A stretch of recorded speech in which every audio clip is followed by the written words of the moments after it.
I hate change. I call it flux. Flux is that place between what used to be and what's gonna be. It's that place in the middle where you don't know what's gonna be. I hate that place. I find it unsettling. And every time I'm in flux, I feel like it's yet another lesson from God in faith and patience. I keep trying to tell God I've already learned faith and patience, but the lessons keep coming. In the last few months, the learning curves have been pretty steep. The last few weeks, as I've read Philippians, learning and taking away, I've come back from Philippians identifying three main concepts. One is the asking and the receiving. Two is the giving. And three is the crediting. I've always had trouble with the asking and receiving. That's the most difficult. For as long as I can remember, it's very difficult for me to ask for help. I remember 20 years ago or so, I was in college. I went to church on a Wednesday night, and I had no gas in my car. None. And I had no plan. I was thinking, I don't know what I was thinking. I was thinking nothing. I was thinking maybe I'd borrow a couple of dollars from people, because back then a couple of dollars would get you 2 or 3 days worth of driving. I was thinking that maybe I'd go ahead and just get in the car and drive home and hope for the best, hopefully not run out of gas, but knowing that the possibility would be that I would run out of gas and have to call my parents to come and get me, bring me a gas can. And see, back then there was no cell phone, so I knew if I ran out of gas, I would be knocking on someone's door and asking my parents to bring me gas money. And they would, but before they would go, again? Because I was in college. But I went Wednesday night to church. After choir practice, this woman that I didn't really even know walked up to me and she said, "You're going to think I'm crazy. And I don't know why, but I'm supposed to give you this." And she handed me a $5 bill. And I said, "I know why. Thank you, God." Because even though I wasn't able to ask, through His grace, He provided for me.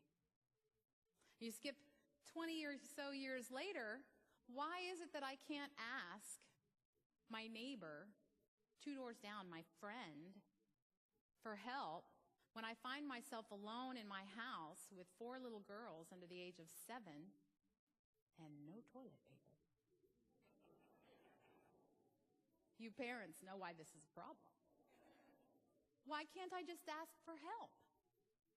Because if I did, she would know. She would know I didn't have it all together. She would know I was inefficient and disorganized and incapable. Somehow, forgetting to buy toilet paper has escalated into me being inefficient and incapable. How does this happen? I have a friend, Patty. She moved from an apartment and a storage unit to a house.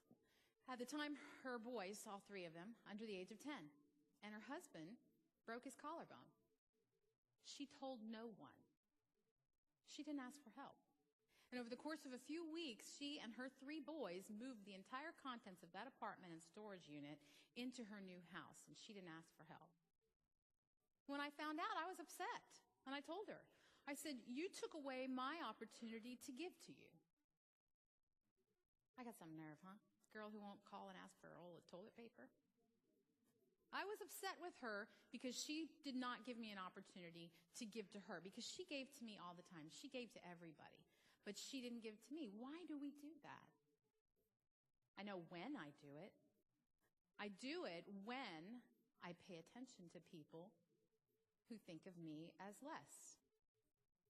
And there are those people. There will always be those people who, when you're vulnerable with them, when you're authentic with them and allow them to see your weaknesses and your failings, they will see you as less, as wrong, instead of different.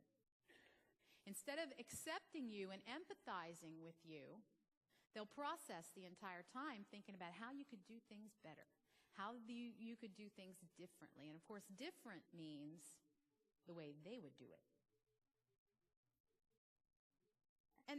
I know that I do this. I know that I allow this to happen. So then I joined a circle, UMW circle. And there was a possibility that it would happen again. But as I met with these ladies month after month and I shared with them, we shared prayer requests, praise reports. We shared food. But I met with them month after month and I began to be authentic with them. I began to be honest with them, show them my feelings and allow them to see my weaknesses. And what I found was common ground. What I found were mentors and prayer partners. And this was never more evident to me than earlier this year when I had surgery. One night in the hospital, stretched to 4, 2 different families took my children in with no notice at all for 4 days. There was no hiding that I needed help.